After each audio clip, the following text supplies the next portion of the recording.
যোৱাকালি ৰাতিও আমি 19 গৰাকী ব্যক্তিক পুছবেক কৰিছোঁ। খুব সম্ভৱ আজিও 9 গৰাকী ব্যক্তিক আমি পুছবেক কৰিম আৰু এইটো অসমত বৰ্তমান চলিব।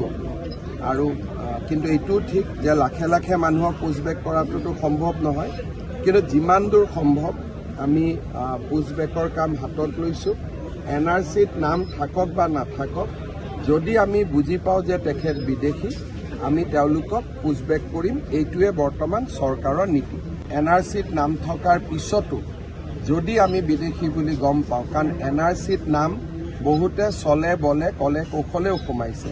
কোনোবাই কৰিমগঞ্জত যদি চাহাবুদ্দিন আছে, বাইহাটা চাৰিআলিৰ পৰা মানুহে গৈ তেওঁক বিচাৰি আনিছে, আনি কৈছে পিতা পুত্ৰৰ মিলন হ'ল। গতিকে যি ধৰণে অসমত NRC হ'ল সিয়ে গোটেই প্ৰক্ৰিয়াটোৰ ওপৰতে বহুত সন্দেহৰ সৃষ্টি কৰে। গতিকে আমি সিদ্ধান্ত লৈছোঁ যে NRCত নাম থাকক বা নাথাকক, যদি বিদেশী বুলি তেওঁক আমি সম্পূৰ্ণভাৱে বুজি পাওঁ, তেতিয়াহ'লে আমি তেওঁক পুছবেক কৰিম।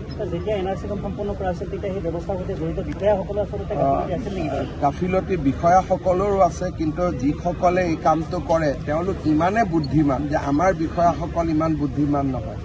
নতুন দিল্লীৰ পৰা হৰ্ষ মণ্ডৰ বুলি এজন বিশেষ ব্যক্তি আহি অসমত 2টা বছৰ কেম্প কৰি লৈছিল। বহুকেইজন ডেকা যুৱকক আমেৰিকা আৰু ইংলেণ্ডত পঢ়ুৱাই লৈ আহিছিল অকল NRCখনত কেনেকৈ NRCখন বেয়া কৰিব পাৰি। এই ধৰণৰ ষড়যন্ত্ৰবিলাক আমি সেই সময়ত গম পোৱা নাছিলোঁ, আমিতো সাধাৰণভাৱে লৈছিলোঁ। এতিয়া এই ঘটনাবোৰ মুখ্যমন্ত্ৰী হোৱাৰ পিছত মোৰ নলেজত আহিলে, তেতিয়া মই মুখ্যমন্ত্ৰীও নাছিলোঁ। গতিকে মই ব্যক্তিগতভাৱে অকল NRCখন এটা তথ্য হ'ব পাৰে, কিন্তু NRCত নাম থাকিলে যে তেওঁ ম্যাদী পট্টা পাই গ'ল, সেইটোক মই বিশ্বাস কৰিবলৈ মই সাজু নহয়।